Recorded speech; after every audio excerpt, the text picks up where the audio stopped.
ఖమ్మంలో గణేష్ శోభాయాత్ర కొనసాగుతుంది. 9 రోజుల పాటు పూజలు అందుకున్న గణనాథులను భక్తి ప్రవత్తుల మధ్య నిమజ్జనానికి తరలిస్తున్నారు. భారీ పోలీసు బందోబస్తు నడుమ వేలాది గణేష్ విగ్రహాల నిమజ్జనం కొనసాగుతుంది. ఖమ్మంలో గణేష్ శోభాయాత్రపై మా ప్రతినిధి సాంబశివరావు మరింత సమాచారం అందిస్తారు. ఖమ్మం నగరంలో గణేష్ శోభాయాత్ర కన్నుల పండుగ సాగుతుంది. గత 9 రోజుల పాటు వివిధ రకాల పూజలు అందుకున్నటువంటి గణపతిని నిమజ్జనం చేసేందుకు ఖమ్మం పురవీధుల్లో పెద్ద ఎత్తున నృత్యాలు చేస్తూ స్వామివారిని తీసుకుంటూ వెళ్తున్నారు.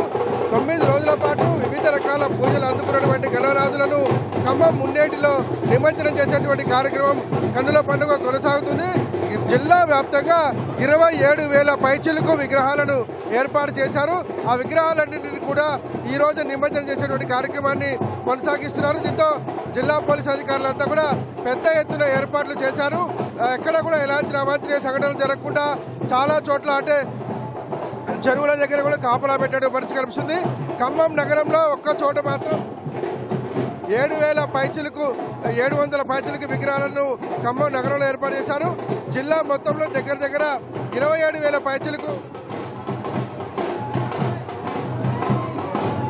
విగ్రహాలను ఏర్పాటు చేసి అన్నింటినీ కూడా ఇవాళ నిమజ్జనం చేస్తున్నారు. హైదరాబాద్లో నిమజ్జనాన్ని పాటించేవారు రేపు నిమజ్జన కార్యక్రమాన్ని కొనసాగిస్తుండగా మెజారిటీ ఖమ్మం ప్రజలు ఈ రోజు నిమజ్జనోత్సవ కార్యక్రమాన్ని కొనసాగిస్తున్నారు. సీసీ కెమెరాల పర్యవేక్షణలో మున్నేరు దగ్గర ఉన్నటువంటి ప్రకాష్ నగర్ ఘాట్తో పాటు ఒక్కలగడ్డ ఏరియాలో ఉన్నటువంటి వినాయక నిమజ్జన ఘాట్లో కూడా భారీ ఏర్పాటు చేశారు. మొత్తం 700 పైచిలకు మంది పోలీసులను బందోబస్తుకు ఉపయోగిస్తున్నారు. సీసీ కెమెరాల పర్యవేక్షణలో స్వామివారి ఊరేగింపుతో పాటు స్వామివారి నిమజ్జన కార్యక్రమాన్ని కూడా అధికారులు ఎప్పటికప్పుడు పర్యవేక్షిస్తున్నారు. దాంతోపాటు ఏ విగ్రహం వెంట కూడా ఒక పోలీస్ అధికారి ఉండేలాగా జాగ్రత్త తీసుకున్నారు. ప్రతి విగ్రహం ఎక్కడి నుంచి కదిలింది, ఎక్కడి దాకా వచ్చింది అనేటువంటి అంశాన్ని కూడా రూట్ మ్యాప్ ద్వారా పరిశీలన చేస్తూ ఉన్నారు పోలీసులు.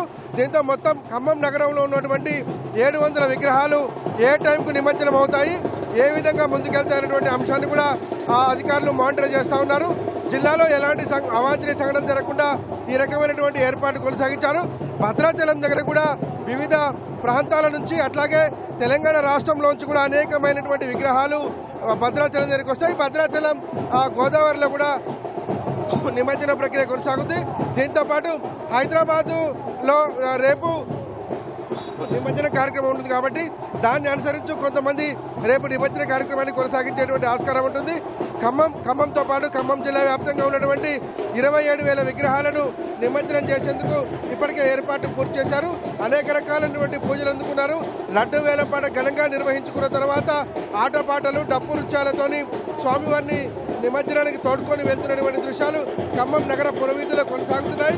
ఎలాంటి అవాంఛనీయ సంఘటన జరగకుండా గణపతి కమిటీలకు ముందస్తుగా సమాచారం ఇచ్చి వారందరినీ కోఆర్డినేట్ చేసుకుని అధికారులు స్వేచ్ఛాయుతంగా సంబరం పూర్తి లాంఛనాల మధ్య అట్లాగే సంభ్రమాచర్యాలు నృత్యాలు చేస్తూ భక్తి ప్రపత్తుల మధ్య గణనాథులను తీసుకెళ్లి గంగమ్మలో నిమజ్జనం చేసేటువంటి ప్రక్రియ ఖమ్మం జిల్లా వ్యాప్తంగా కొనసాగుతుంది. నాగరాజు, సాంబశివరావు, టీవీ న్యూస్ ఖమ్మం నుంచి.